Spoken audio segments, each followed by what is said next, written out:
Bien, vamos a ver algunas correcciones de los ejercicios que estuvieron enviando. Eh, a ver, empecemos. Sí, empezamos por el 7, ¿no? Estuvieron enviando el ejercicio 7 y la consulta que tenían era que en lugar de encontrar un vector, encontraron dos. Bueno, está bien. Eh, Tanto lo que envió Janina como lo que envió Diana está bien. Eh, es más, o sea, la consigna dice calcular las componentes de un vector A cuyo módulo es 2 raíz de 5. Si ambas componentes son dos números pares consecutivos y A sub X es menor que A sub Y. O sea, tanto el vector A igual a 2, 4, como el menos 4 menos 2 cumple con todas esas consignas y está bien.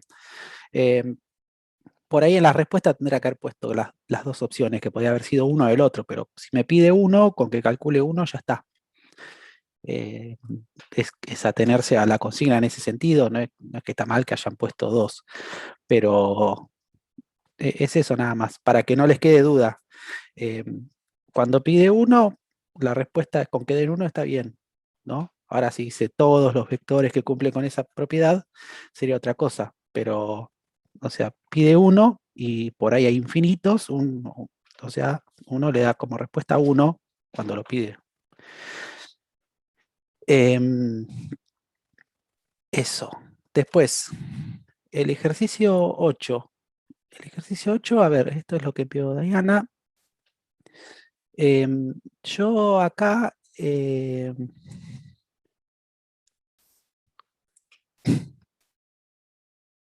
Yo acá, vería, porque hay un concepto que aparece a veces en los libros, por ejemplo, en el de álgebra de Rojo de- que usaron en primer año, va trabajando dos lados de una igualdad hasta que llega a una igualdad de los dos lados. Lo que hace el libro de Rojo en ese caso es mostrar desde dónde se tiene que partir, pero esa no es la demostración. O sea, el libro de Rojo te muestra, partís de esta igualdad y lo que hace uno es el camino después inverso. Ahora, en este caso yo esto lo quitaría y dejaría solamente esta parte, ¿no? O sea, esto que está acá es esto, ¿no? Y está bien los pasos que va armando. O sea, esto por ahí sería así, con paréntesis, y esto es una coma, o punto y coma, como quieran ponerlo. Em, o sea, cuando hago el producto de un vector por un escalar, o sea, ese escalar multiplica cada una de las componentes. Eso está bien. Aplica la definición de módulo em, y bueno, y después va aplicando propiedades de potencia, ¿no? Hace la distributiva de la potencia con respecto al producto, teniendo en cuenta que las componentes de un vector son escalares, ¿no? O sea, estas propiedades son propiedades que sirven para escalares. Hace la distributiva a la raíz también con respecto al producto y después usa la definición de módulo em, y le faltaría acá abajo rematarlo con esto. Y ya está, estaría. Em, lo que hizo Janina me gustó. Está más sencillo en ese sentido, ¿no? Por ahí acá volvería a marcar en esta parte. em, Acá no se entiende si es un módulo o es un paréntesis. Bueno, van los dos. Sería un paréntesis, paréntesis y el módulo, ¿no? Ahí. Pero después los pasos son todos correctos. O sea, es lo mismo que hizo Diana, ¿no? Nomás que él lo hizo más directo, más sencillo. O sea, arrancó de una expresión y terminó en la otra, que es la forma que me parece que es más correcta. ¿Sí? Em, bueno, eso por un lado. Con respecto al ejercicio que vimos recién, que era el 9, perdón, el 8, em, que menciona esta propiedad, ¿no? O sea, que el módulo de un escalar por un vector es igual al producto de los módulos, ¿sí? Bueno, quería por ahí hacer algunas menciones con respecto a esto que van a servir más a futuro. Por ejemplo, si nosotros tenemos dos valores, o sea, A y B son números reales, ¿sí? Y hacemos el módulo de A por B, ¿no? O sea, estamos con números reales, o sea, sabemos bien, o sea, por lo que hemos visto en años anteriores, que esto es igual al módulo de A por el módulo de B, ¿sí? Y ahora tenemos esta propiedad de que si hago el producto de un escalar por un vector, eso es igual al producto de los módulos, del módulo de escalar por el módulo del vector, ¿sí? Y estos serían escalares también, ¿no? Ahora, algo que como uno se acostumbra, ¿no? Bueno, el producto de dos escalares, eso, el módulo, el módulo del producto entre dos escalares es igual al producto de los módulos y el producto de un escalar por un vector es igual al producto del módulo del escalar por el módulo vector, entonces uno se tienta a después, ¿qué es lo que pasa con los productos escalares o el producto vectorial? Si yo hablo de qué va a pasar si yo hago el producto escalar entre dos vectores. Y acuerden que ponemos el puntito más grueso para señalar eh, que es el producto escalar. Esto también va a respetar esta propiedad, lo que veníamos haciendo hasta ahora. ¿Qué pasa con esto? Entonces, veamos primero cómo era la definición de producto escalar. ¿Sí? Estamos acá con producto escalar, ¿no?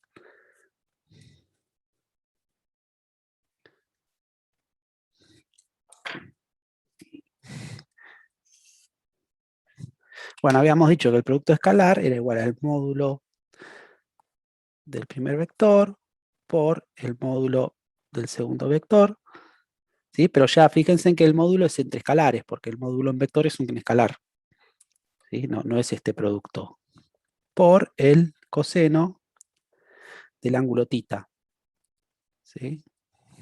Que es el ángulo comprendido entre los dos vectores. O sea, si yo tengo los vectores B y W, este sería mi ángulo θ, y cuando consideramos al ángulo θ, siempre consideramos al ángulo convexo, o sea, el ángulo que está entre 0 y 180 o 0 y pi. No consideramos a este ángulo, ¿no? O sea, siempre consideramos al ángulo que es menor o igual a 180 grados, ¿sí? Entonces, bueno, entre 0 y 180, el coseno oscila entre -1 y 1. Pero veamos, a ver, si yo aplico el módulo a estas dos expresiones, o sea, el módulo acá y el módulo acá, ¿qué es lo que nos queda? Bueno, que el módulo entre B, del producto escalar entre B y W, va a ser igual. Ahora, estos son todos escalares, podemos aplicar esto que está acá. Entonces me queda el módulo de B por el módulo de W por el módulo del coseno de θ. Y como vimos, entre 0 y 180, lo que hace el coseno es esto, o sea, viene, ¿no? O sea, tenemos 0 acá, tenemos 90, tenemos 180. ¿No? En 0 vale 1, en 90 vale 0, y en 180 vale -1. O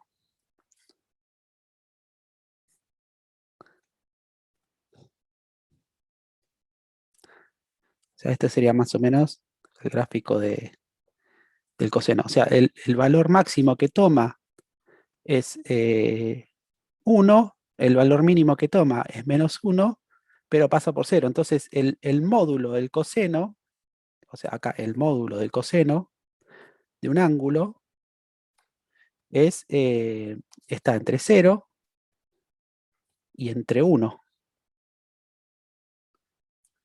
¿Sí? Entonces, ¿esto qué va a pasar con esta relación? Cuando θ está entre es 0 o 180 grados, en este caso, o sea, en el caso de θ,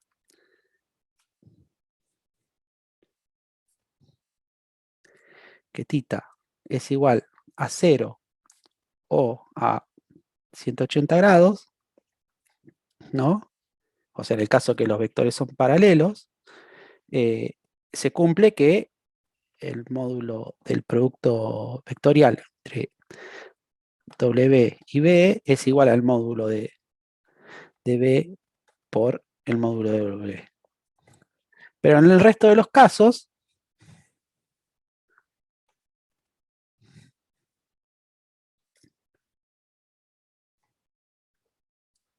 el módulo de B por W es menor que el módulo de B por el módulo de W. Por esto mismo, porque el seno toma valores menores que 1, o sea, está entre estos valores. ¿Sí? Ahora, ¿cuál es la generalidad de todo esto? Es que, vamos a ver, o sea, en términos generales, vamos a decir que el módulo del producto escalar entre dos vectores es menor o igual que el producto de los módulos. O sea, acá no podemos aplicar esa propiedad de que directamente hacemos el producto de los módulos y ya. O sea, son casos muy particulares en la que se da la igualdad, pero para el resto de los casos es menor. ¿Sí? O sea, esto es para tener en cuenta. ¿Sí? Y después veamos qué es lo que pasa con el producto vectorial. Nosotros, o sea, vimos solamente el módulo del producto vectorial, o sea que esto va a ser mucho más sencillo.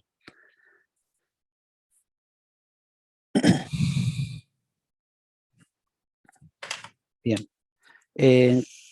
¿Cómo habíamos visto que era la definición del módulo del producto vectorial entre dos vectores? Hemos dicho que era el módulo de un vector por el módulo del otro vector por el seno de θ. Y como habíamos mencionado recién, si tenemos dos vectores P y W, y este es el ángulo θ, dijimos que siempre consideramos el ángulo convexo, o sea, el que está entre 0 y 180. Y el seno entre 0 y 180 es 0 o es positivo. Entonces, acá no hace falta que se aplique el módulo. Ahora, cuando estamos, o sea, entre 0 y 180 grados, perdón, 0 y 180 grados, ¿no?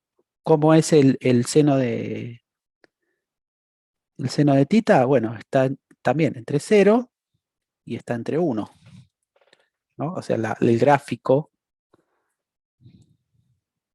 ¿no? O sea, acá tenemos 90, acá tenemos 180, ¿sí?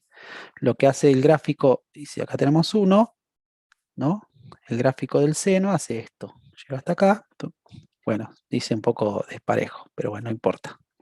Es para mostrar. Después vienen los valores negativos, ¿no? Para acá. Sí.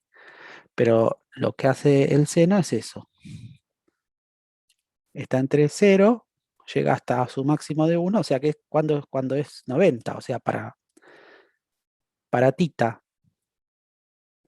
igual a 90 grados, tengo que el módulo del producto vectorial entre dos vectores es igual al producto de los módulos. Sí. Para el resto de los casos,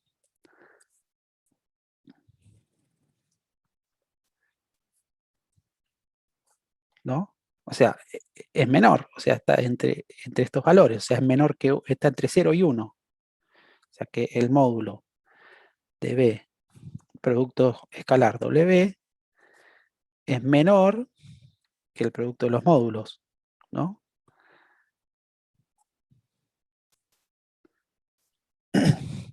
O sea que en general también tengo, o sea, esta relación. El módulo del producto vectorial entre dos vectores es menor o igual que el producto de los módulos. Entonces, está para que tengamos cuidado en futuras cosas, o sea, que se suelen cometer errores al respecto, ¿no? O sea, tenemos que cuando multiplicamos dos escalares, el módulo del producto entre dos escalares es igual al producto de los módulos, el producto entre un escalar y un vector, el módulo del producto de un escalar entre, perdón, el módulo entre el producto de un escalar por un vector es igual al producto de los módulos, pero en el caso del producto escalar y el producto vectorial, lo que se cumple es que es menor o igual que el producto de los módulos. O sea, en este caso va a ser igual para 0,80 y en este caso va a ser igual para 90. Para el resto de los casos es menor. Bueno, es para tener en cuenta. Bien, el ejercicio 9. Bueno, demostrar que da un vector B no nulo, entonces, o sea, el versor asociado a B es, ahora vamos a ver cómo está en el práctico.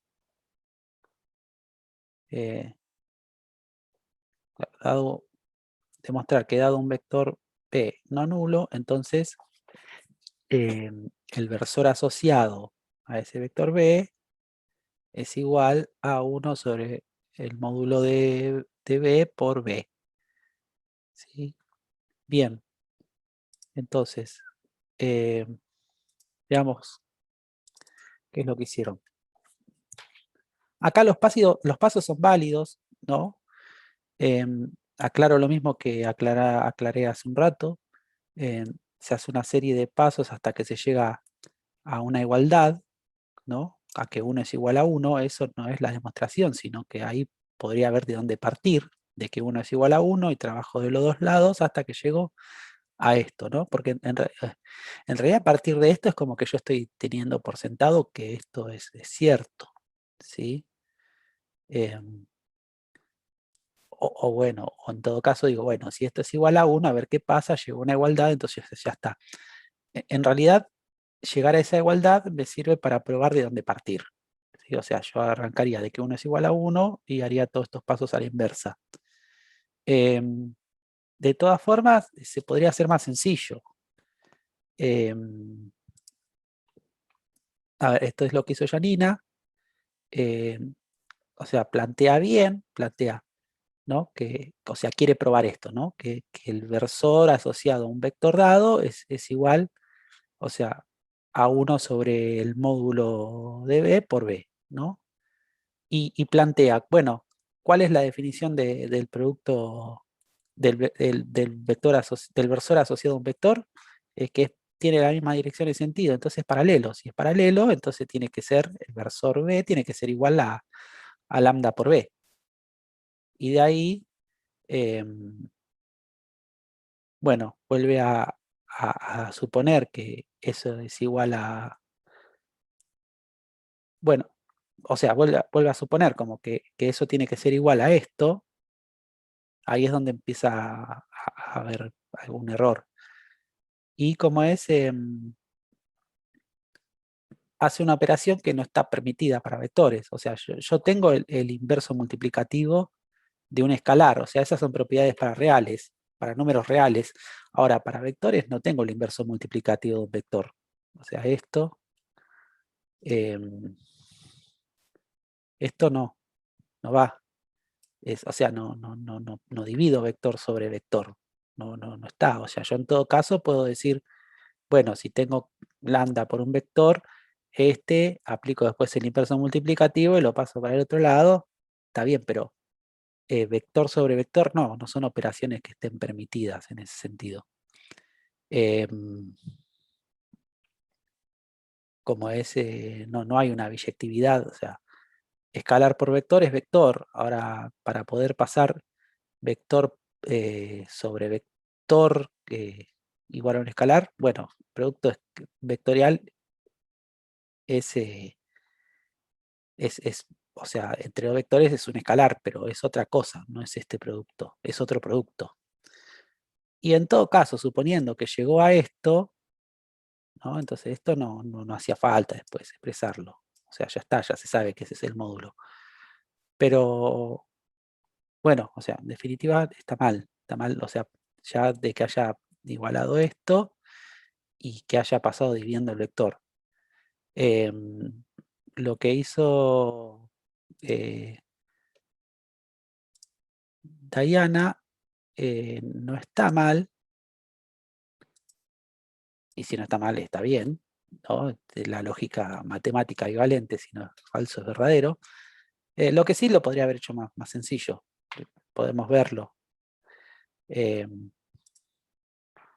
Por ejemplo, ¿no? A ver, yo quiero probar que el versor asociado a un vector B es igual a 1 sobre el módulo de B por B. O sea, es un vector, ¿no? O sea, el versor asociado es un vector, ¿sí? Ahora, ¿cuáles son las condiciones de un versor asociado? Acá lo especifica bien, ¿no? O sea, el versor asociado tiene estas características. Tiene la misma dirección y sentido que B, o sea, que es paralelo, ¿sí? Y su módulo es 1. Bueno, vamos a ver cómo esas dos propiedades las utilizamos eh, para demostrarlo. Es más, acá ya dice, ¿no? Como tiene la misma dirección y sentido, podemos decir que el versor B es igual a B por un escalar, o sea, por ser paralelos, ¿sí? Entonces, vamos a la demostración. O sea, por eso, por la definición de versor asociado, como tiene dirección y sentido, o sea, la misma dirección y sentido, y son paralelos, entonces, o sea, podemos decir que el versor B es paralelo a B, entonces, el versor B va a ser igual a lambda por el vector B, ¿sí? Ahora, lo que nosotros teníamos que encontrar es este lambda, ¿no? Entonces, venimos acá abajo.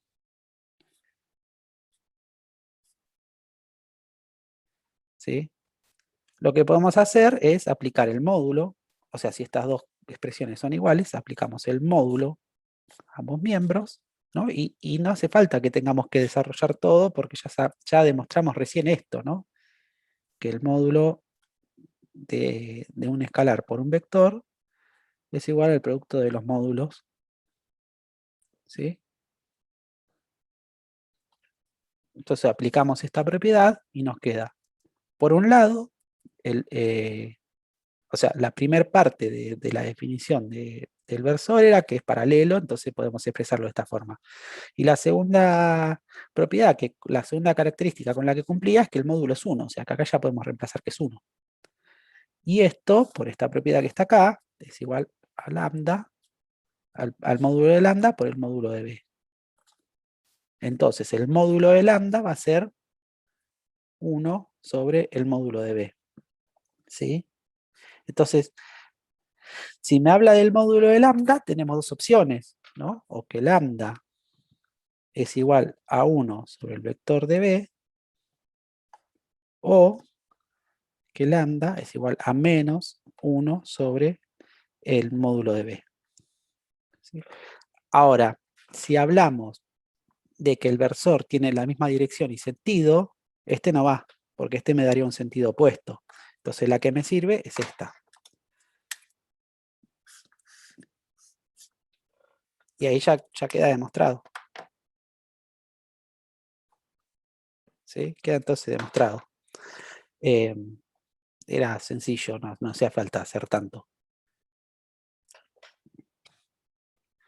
Bueno, y después está el ejercicio 10b, ¿no? Que dice todos los vectores paralelos al versor B de módulo 6. Bueno, No está mal lo que se hizo. Lo que sí, si estuvimos demostrando propiedades para aplicarlas, acá podríamos haber utilizado directamente propiedades y por ahí nos ahorrábamos algunos pasos. De todas maneras está bien, no está mal. Pero veamos, a ver cómo sería. O sea, yo tendría que buscar todos los vectores paralelos, ¿no? A B, al versor B, ¿no? O sea que tendría que encontrar esto, lambda por el versor B, ¿sí? O sea, cuyo módulo, ahora vamos a copiarlo un poquito, o sea, tendría que encontrar todos los paralelos al versor B, o sea, lambda por B, cuyo módulo es igual a 6, ¿sí? Entonces aplicamos esta propiedad, módulo de lambda, o sea, lo que tenemos que encontrar es ese lambda. Aplicamos la propiedad, módulo de lambda por módulo de versor B, ¿no? Igual a 6, esto sabemos que da 1, entonces me queda que el módulo de lambda es igual a 6. Por lo tanto, lambda es igual a 6 o lambda es igual a menos 6. Y bueno, y el versor, o sea, después eso se multiplica por el versor y es lo que nos da, lo que le da a Janina. ¿No? O sea, encontró que lambda es igual a 6 o a menos 6, entonces hizo un caso, el vector este sería este que está acá, y el otro caso sería este. Está bien, así de sencillo. No quiero decir que esté mal lo que hizo Janina, sino simplemente les muestro que como uno puede empezar a utilizar las propiedades, o sea, para eso están, para eso las demostramos, ¿no? Para que después las podemos utilizar. Está bien, yo siempre digo que por ahí uno no tiene que hacerse muy amigo de las fórmulas, ¿no? Que uno tiene que acordarse de dónde vienen, por si alguna vez se lo olvida, pero bueno, si las sabe, si las tiene a mano, ahí entonces uno las utiliza. Y bueno, nos facilitan la vida en un montón de cálculos, en ese sentido. Bueno, espero que les sirva las explicaciones. Por último, como también hicieron consultas sobre este ejercicio, vamos a aclarar algunas cositas, cuestiones de física. ¿Cómo serían estos conceptos? ¿No? Bueno, habla de un plano inclinado, habla de una cierta masa. ¿Qué es una masa? ¿No? ¿Qué es el peso? ¿Qué es una fuerza? ¿Sí? Bueno, o sea, no solamente necesitamos matemática para resolver este ejercicio, sino algunos pequeños conceptos físicos, ¿no? No es muy difícil, pero bueno, si uno no lo sabe, no sabe para dónde arrancar. Entonces, veamos. La física newtoniana de Newton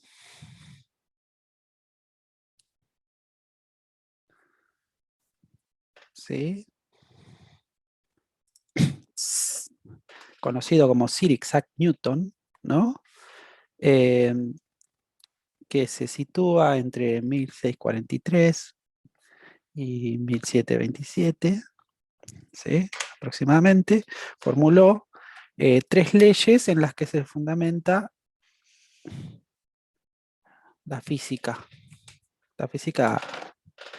conocida como clásica, ¿sí? Primera ley, o ley de inercia,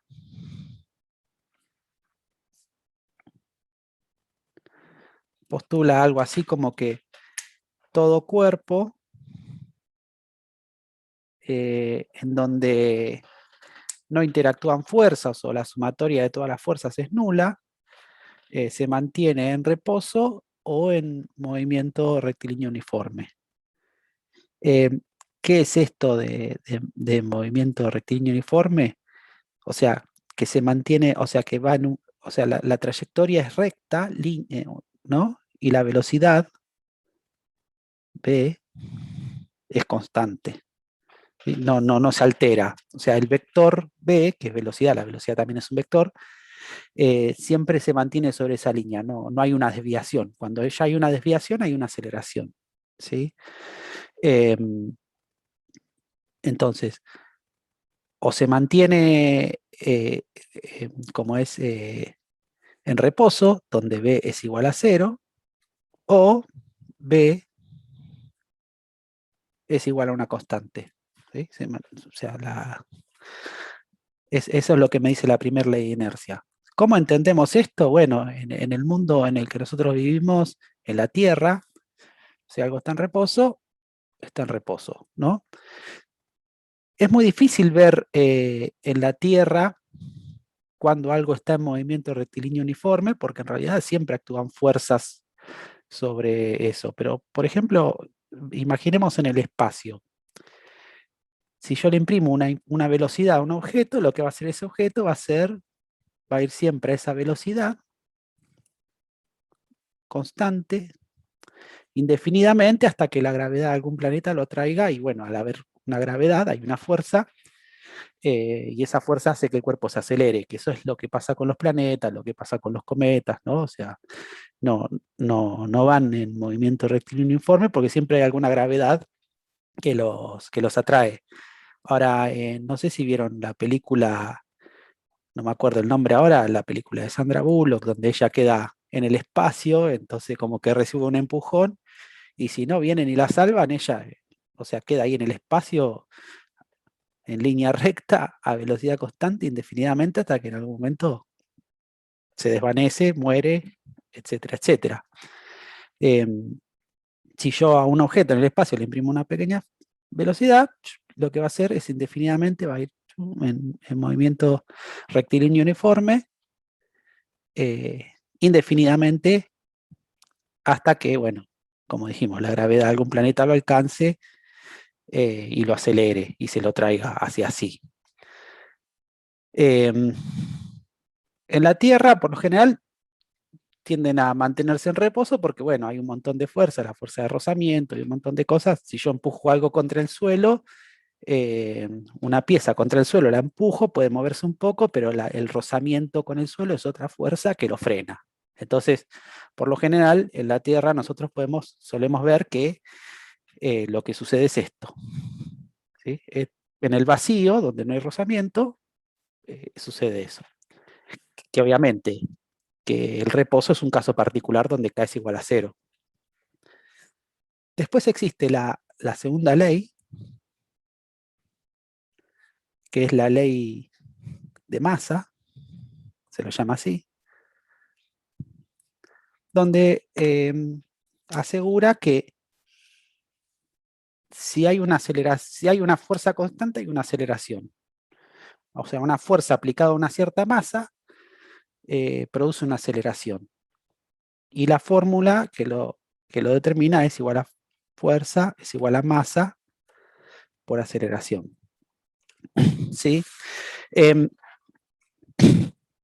¿Cómo se entiende esto? Bueno, para ver conceptos de vectores. La fuerza es un vector, la aceleración es un vector y la masa es un escalar. Lo que nosotros conocemos cuando decimos que nos pesamos, que vamos a la balanza, qué sé yo, estamos hablando de nuestra masa. ¿Sí?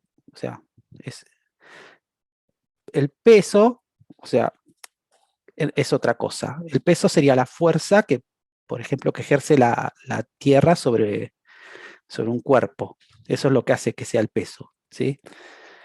Pero, por ejemplo, vamos a la farmacia, nos pesamos, no sé, 50, 60, 70, 80, depende de quién, kilogramos, eso estamos hablando de masa. ¿Sí? Entonces, si yo a una masa le aplico una fuerza constante, lo que imprime es una aceleración. ¿Sí? Unidad de masa, kilogramos. ¿No? Si hablamos de la unidad de masa, es el kilogramo. O puede ser el gramo, pero bueno, depende en qué sistema uno mida. Y la aceleración, lo más común, es que sea metros sobre segundos al cuadrado. Si yo hago masa por aceleración, me queda unidad de masa por la unidad de aceleración es igual a kilogramos por metros sobre segundos al cuadrado, que eso es igual a un newton. ¿Sí?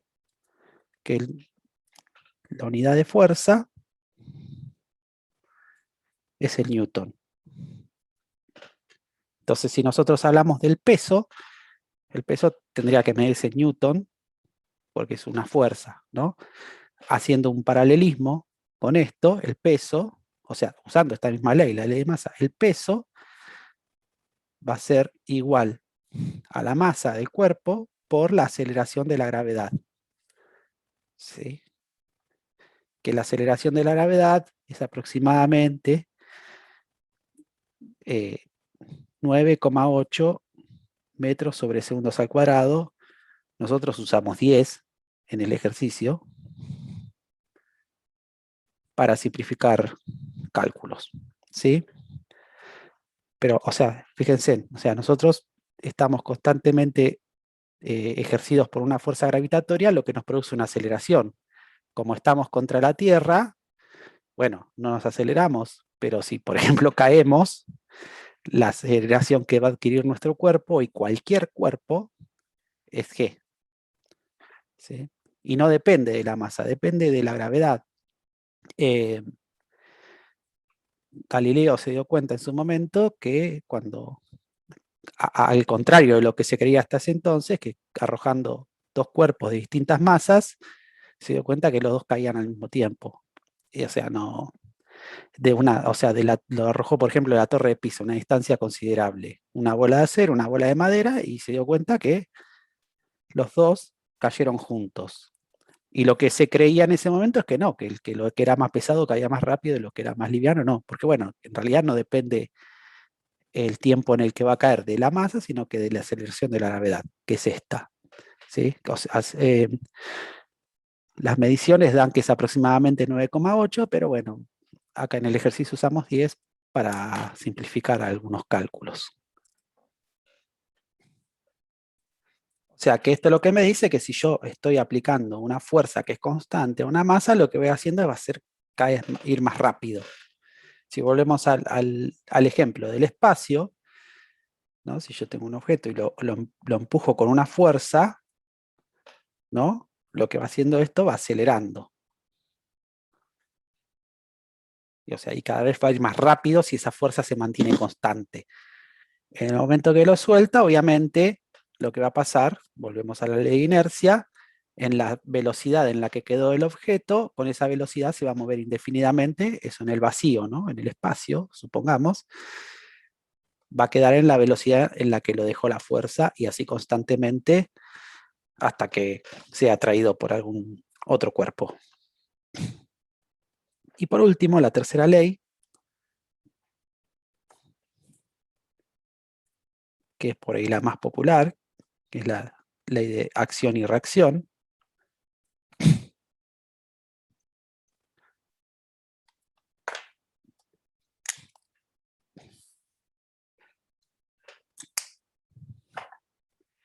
Que dice que si yo aplico una fuerza sobre un cuerpo, o sea, si dos cuerpos se aplican una fuerza,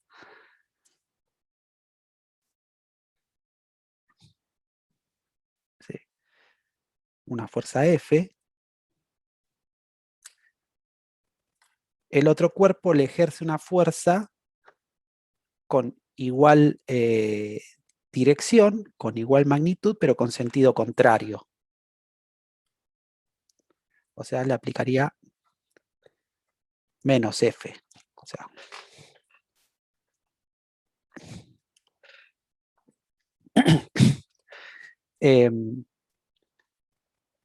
no, o sea, este cuerpo, el más chiquito, le aplica una fuerza F a este, el otro le va a aplicar la fuerza de igual intensidad, pero en sentido contrario, menos F. Veamos, ahora explicamos un poquito esto. Para que se entienda, acá aplicamos producto en escalar por un vector, ¿no? Es otro vector. O sea, fíjense en los conceptos geométricos que estamos aplicando. Y acá estamos aplicando lo que es el vector opuesto, ¿no? Hay una fuerza una fuerza tiene su opuesto, ¿no? O sea, que tiene igual dirección, igual módulo, pero sentido contrario, ¿sí? Ahora, esto también obviamente depende de la masa, porque si yo le aplico una fuerza a una pared, ¿no? O sea, si yo estoy empujando una pared, obviamente que la pared no le va a pasar nada, ¿sí? O sea, yo le aplico una fuerza a la pared aplica la misma fuerza, pero en sentido contrario. ¿Sí? Es más probable que si yo hago mucha fuerza, que yo termine siendo expulsado para atrás que la pared, ¿sí? O lo mismo, ¿sí? Qué sé yo, si un auto choca un tacho, viene un auto, ¿no? Choca un tacho,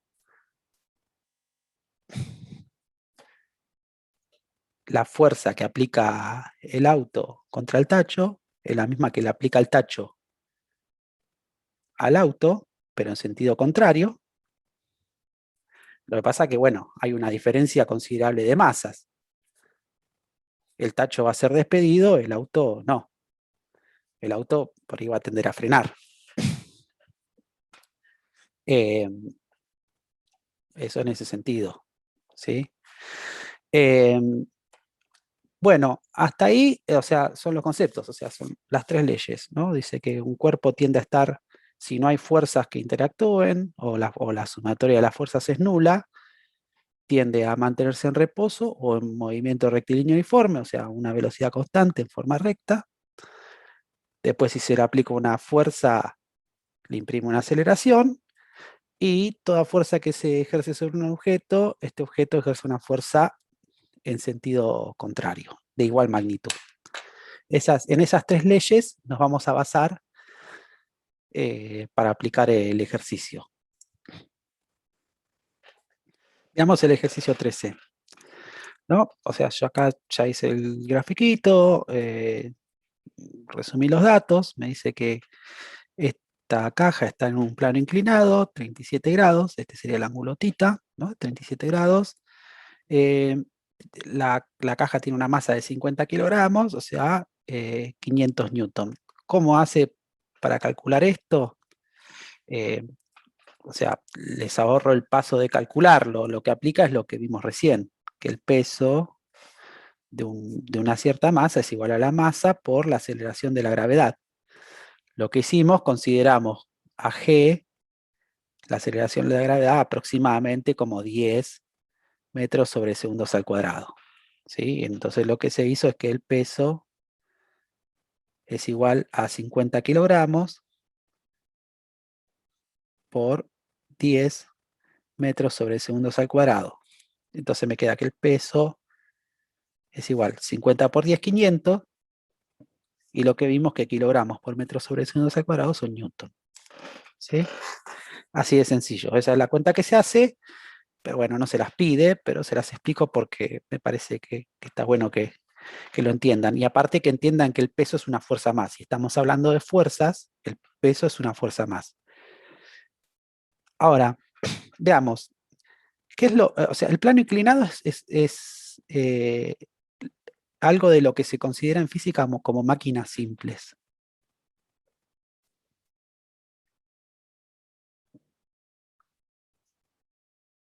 Que facilitan, por ejemplo, el traslado de objetos, ¿no? O sea, vamos a ver que si yo tengo que levantar esta caja de 50 kilogramos y la tengo que levantar a esta altura, supongamos que acá está la entrada de un camión, ¿no?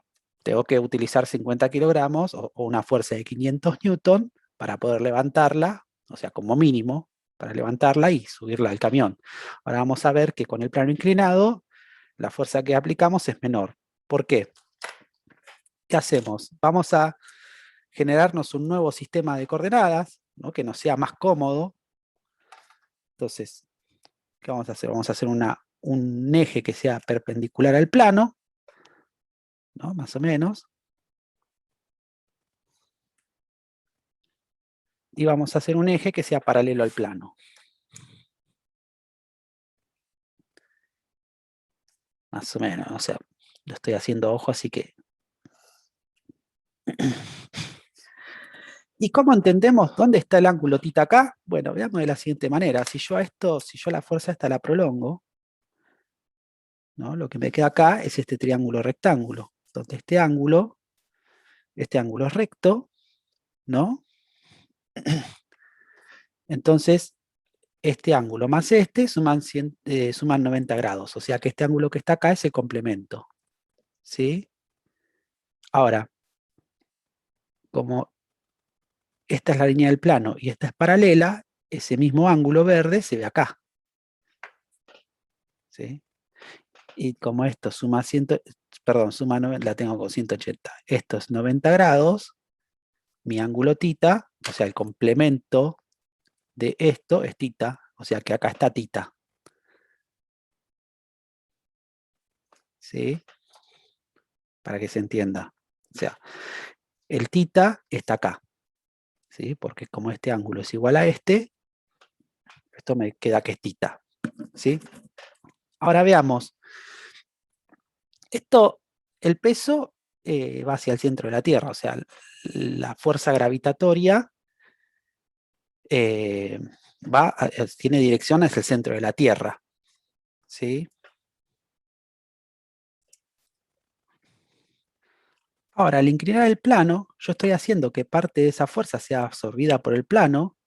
A ver, cuando el plano es horizontal, va con el piso, el piso absorbe toda la fuerza. Ahora, si yo inclino el plano, absorbe una parte y otra parte no. Entonces, esto es lo que haría que si, por ejemplo, no hubiese rozamiento o nada que la detenga, haría que la caja se deslice, ¿no? Entonces, ¿cómo quedaría conformado esto? Bueno, si hacemos las proyecciones sobre los ejes, ¿no? La fuerza que ejerce la caja sobre el plano sería la proyección sobre este eje, que, a ver, porque por ahí hubo confusión en el que yo lo había llamado a este eje X y a este lo había llamado eje Y, porque si yo hago esto y lo veo así, es más habitual a que uno vea que este es el eje X, ¿no? Porque está positivo a la derecha, positivo hacia arriba, pero bueno, uno utiliza las coordenadas a mayor conveniencia y más en la física, ¿no? Eh, pero bueno, también uno, si lo ve así, está habituado que el eje Y es el vertical y este se parece más al vertical que este, entonces podemos decir que esta sería, podemos, la proyección de la fuerza, mi P sub I, podríamos decir que es, ¿sí? Y este que está acá es mi P sub X.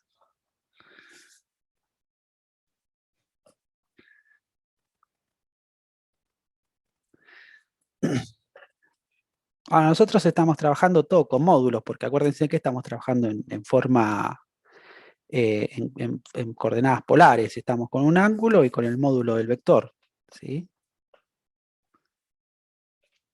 Entonces, si esta es la fuerza que ejerce el plano sobre la caja, la fuerza que ejerce la caja sobre el plano, la normal es por la tercera ley de Newton, sería esta que está acá, ¿no? Supongamos, está bien esto que hago, pero bueno, si esto mide 3, si esto mide 3,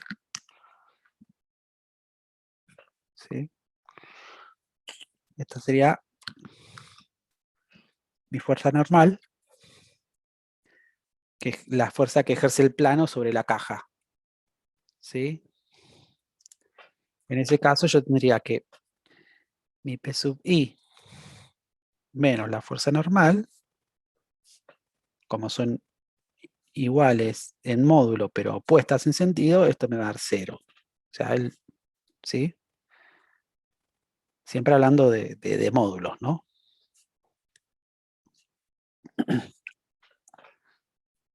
Ahora, ¿cómo calculo P sub I? Si se fijan, lo que queda determinado acá es un triangulito donde P sub I es el cateto adyacente al ángulo tita.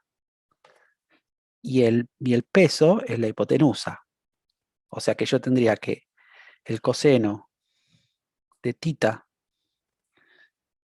es igual A y P sub I, ¿no? Hablando de módulos, sobre el módulo de P. ¿Sí? Entonces, el módulo de P sub I va a ser igual a el módulo de P por el coseno de tita. ¿Sí?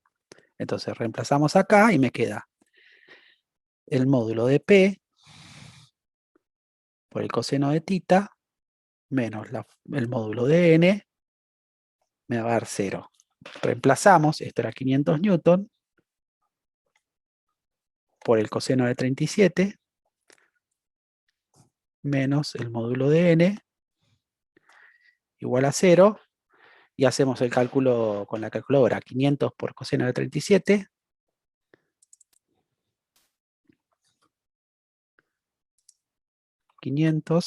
por coseno de 37 me da 399,400 aproximadamente, ¿sí? O sea que la fuerza que absorbe el plano, o sea, esto sería aproximadamente 400 newton, ¿no? Menos el módulo de N igual a 0, o sea que N es aproximadamente 400 newton, ¿sí? Y ahí calculamos la fuerza que absorbe la caja, o sea, que absorbe el plano, ¿sí? O sea, este es mi punto A, ¿no? Y esto decimos que se cumple por la tercera ley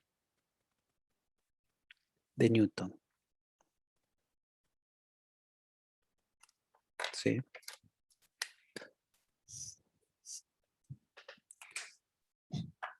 Ahora veamos el punto B. Bueno, el punto B me dice cuál es la aceleración que va a tener la caja, ¿no? Es más, a ver, dice, calcula la intensidad de la, perdón, en caso que la caja comenzara a deslizarse, calcular el módulo de la aceleración de la caja sin tener en cuenta el rozamiento.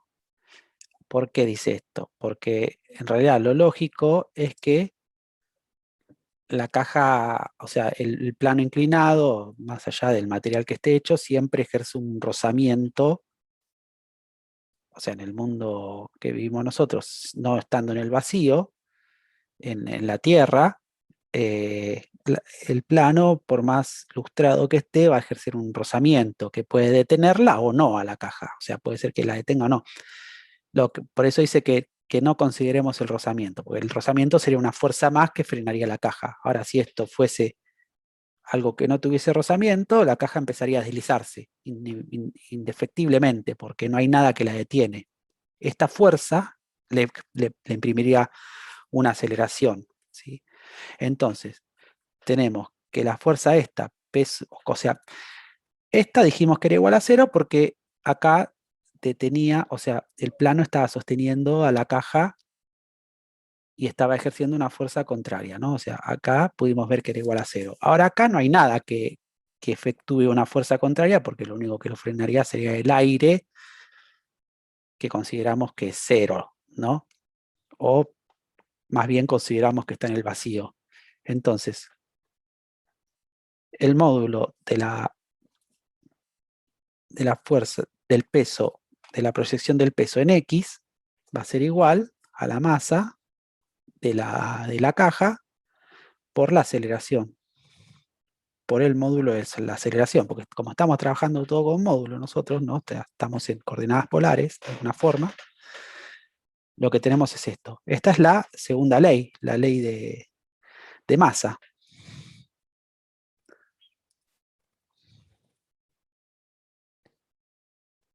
¿Sí? O sea, esta es la segunda ley.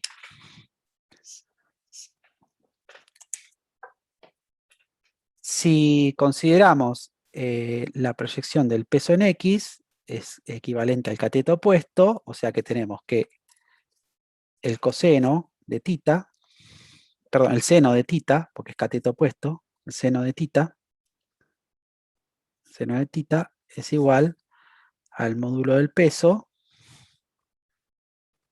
perdón, P sub X es el cateto opuesto y P sería la hipotenusa. O sea que el seno de tita es igual al módulo de P sub X sobre el módulo de P. Entonces P sub X, el módulo de P sub X va a ser igual al módulo de P por el seno de tita. ¿Sí? O sea, al módulo de P lo conocemos tita, conocemos la masa, entonces nos queda la aceleración. Entonces lo que nos va a quedar es que el módulo de P por el seno de tita es igual a masa por el módulo de la aceleración. ¿Sí? Y si reemplazamos, me queda que 500 newton por el seno de 37 grados va a ser igual a 50 kilogramos por el módulo de la aceleración. ¿Sí? Hacemos el cálculo en la calculadora y hacemos 500 por el seno de 37 y me da 300 aproximadamente, ¿no? 300 newton. Podríamos decir 301 si queremos, pero hacemos 300. Entonces esto nos da aproximadamente 300. Fíjense en que los grados no tienen, no se cuentan como unidad, entonces no afecta a Newton. Ahora, esto que vamos a hacer, sí, ¿no? Es igual a 50 kilogramos por el módulo de la aceleración. Si consideramos que los newton son, o sea, esto no se los pido a ustedes, vieron que en el ejercicio dice no hace falta tener en cuenta las unidades, pero bueno, yo se los explico porque está bueno por ahí que lo sepan. Dijimos que el newton era igual, o sea, 300 el newton era igual a kilogramos por metros sobre segundos al cuadrado. Si esto lo dividimos por 50 kilogramos, que esto va a ser el módulo de la aceleración, simplificamos kilogramos con kilogramos y la unidad que me va a quedar es metros sobre segundos al cuadrado, que es unidad de aceleración, y está bien.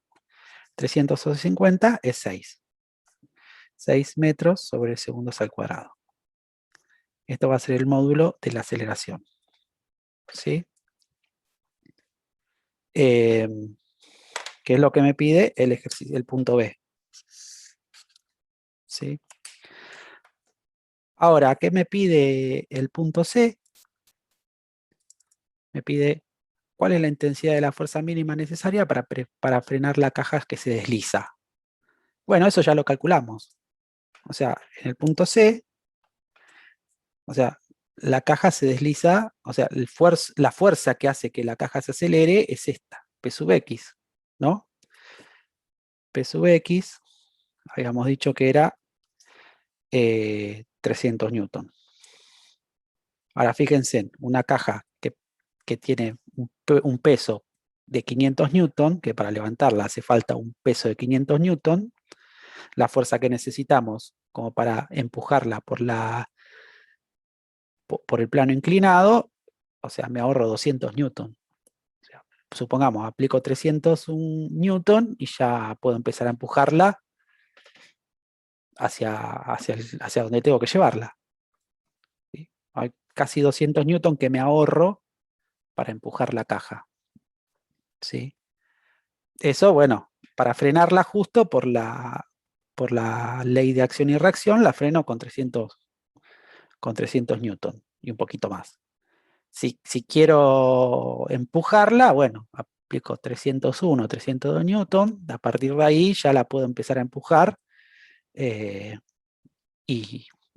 me ahorré 200 newton de fuerza. Por eso el concepto de máquinas simples son máquinas que sirven para minimizar las fuerzas, ¿no? O sea, obtengo un mismo resultado con menos fuerza. Espero no haberlos mareado con esto de física. De última, los conceptos pueden obviarlos, simplemente los que les sirven a ustedes son los cálculos matemáticos, que es lo que vamos a aplicar, ¿sí? Bueno, nos vemos el viernes.